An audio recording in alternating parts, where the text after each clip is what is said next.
CG is really valuable because it allows us to bring our champions to life. It allows us to get up close and personal with our champions in a completely unconstrained way.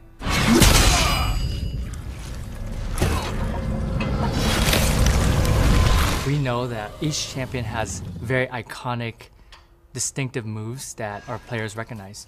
So we're constantly trying to be as authentic as possible and as close to the game as we can be.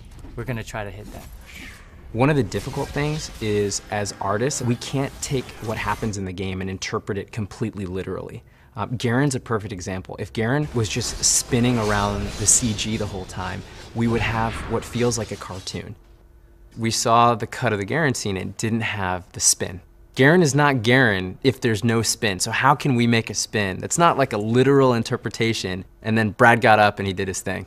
And I stood up and I was like, it could look like this, and I whipped around, kicked the chair into the wall, kicked his wall, and the whole time he's just screaming, yes, yes, yes! And that was it, that was like the birth of it. So I sat down and I started gesture drawing over the actual animation itself.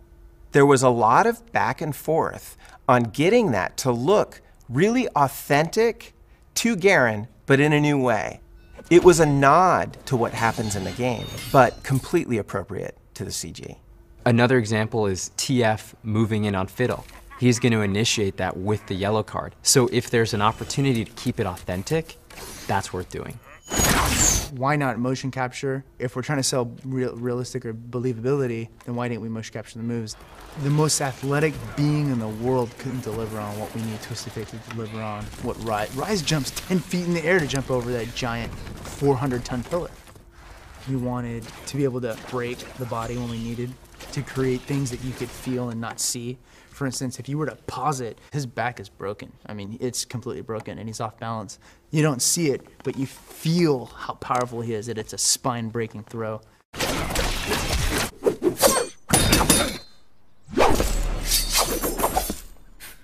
Personality is incredibly important when we're creating these champions.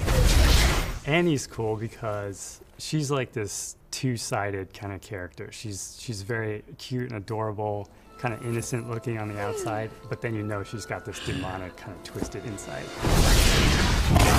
We decided we definitely needed to shoot video reference and kind of get some ideas going. So one of our fellow writers, Christina Wan, volunteered to do some video reference for us, and she did such an awesome job on it that the animator working on it basically just took that reference and put it on Annie. It was like interpreted brilliantly, and it just really came to life, and it became this really cool moment.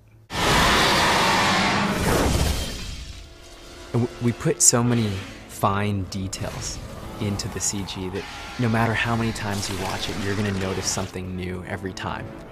You may notice that Demon Blade Trindamir's sword is actually breathing for a split second.